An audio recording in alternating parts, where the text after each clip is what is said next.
Anybody else want to say something? Yeah, let me share.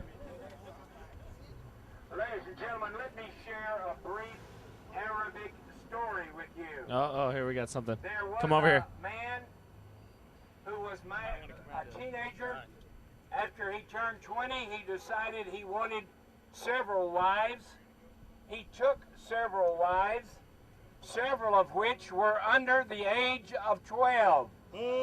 After he had sex with these girls, after he became a pedophile, he decided to start a religion.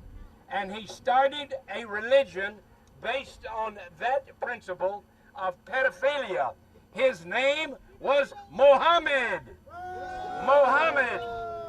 People say we shouldn't hate Islam. No, we should hate what they stand for. We should hate what Muhammad stands for. He was a pedophile. That is a fact of history. All you have to do is look in their own records, and you will find that he had several wives below the age of 13 years of age. That's pedophilia. That's the history of Islam. That's the foundation of Islam. You need to know the history. You need to know the history. I studied Islam now for over 3 years. Okay? Islam didn't start with pedophilia. Islam started in a very good way. Muhammad wanted to have a religion, a monolithic religion.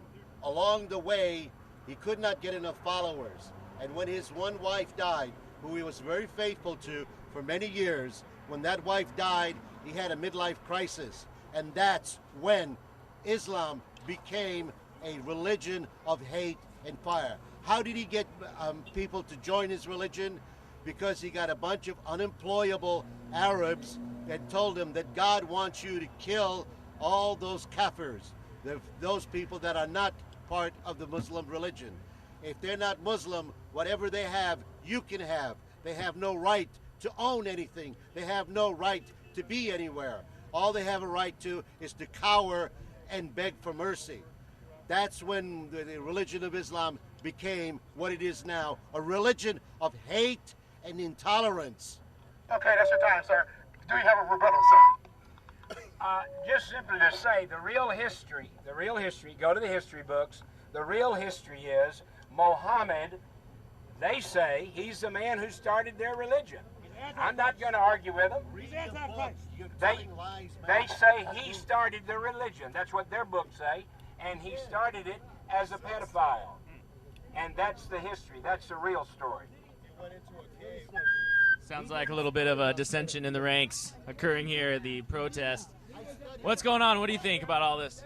Well, I'm learning about a lot of things, right now. I know that I'm an American, and if I believe that Islam is anti-Christ, then that says it all, because I'm a Christian the whole way. Christ is the way. He's the light. So do you think Islam is anti-Christ then? I'm still not, I have to read up on it some more. I have to read the Quran and see for myself. But so far, it's not looking too good. It's not looking good. All right, how'd you come out here to the protest? How'd you hear about it? I'm with Ted. Which one? We're with the radio station, so we don't know who's who. Which one's Ted? This is the, what's the name of the group? Is he the hangman? Yeah, Ted. That's the hangman. Yeah. Best of luck in your search.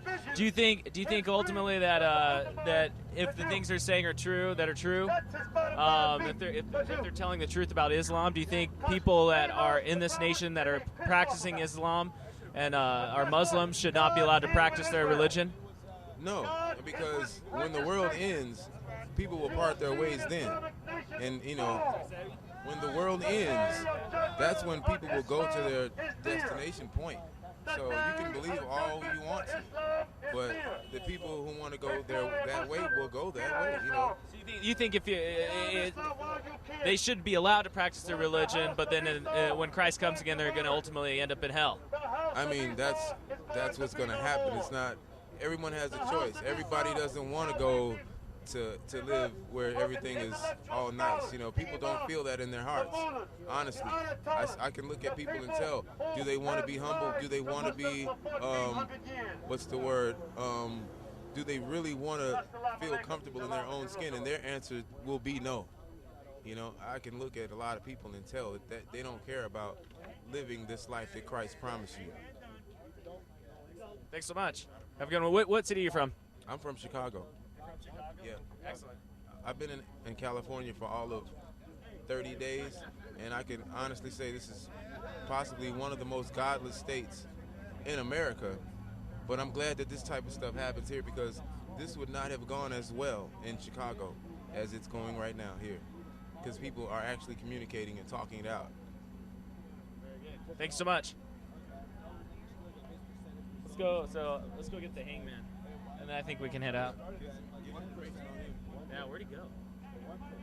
Oh, he's down there. Here, let's cut through Let's go back this way. If you turn to 88.9 FM, or if you go to kuci.org, Wednesday morning at 8 in the morning, it'll be on. Okay?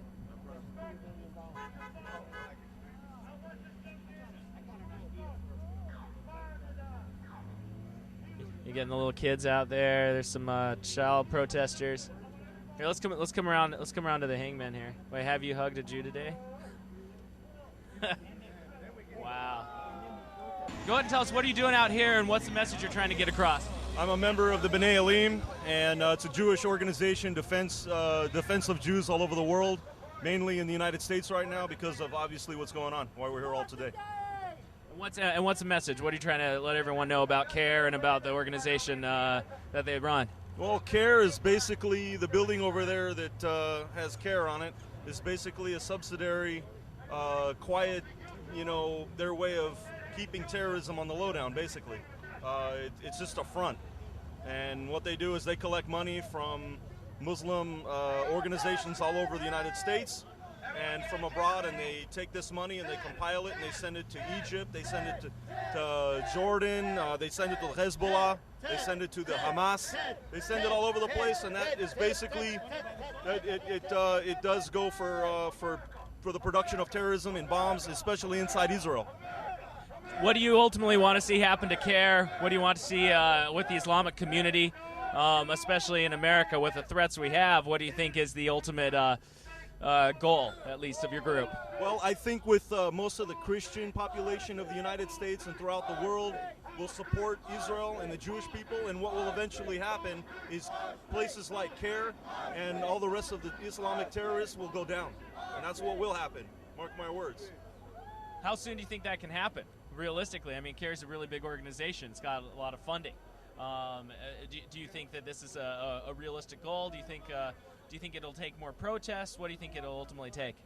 I don't think it will take too many more protests. I believe that the resolve for the American people and also the people inside Israel will eventually take them down. No matter how much money they get, the bad will not succeed. And I don't think that CAIR will be here too much longer, because I know that the American people are not stupid, and people will see what they're really doing over there.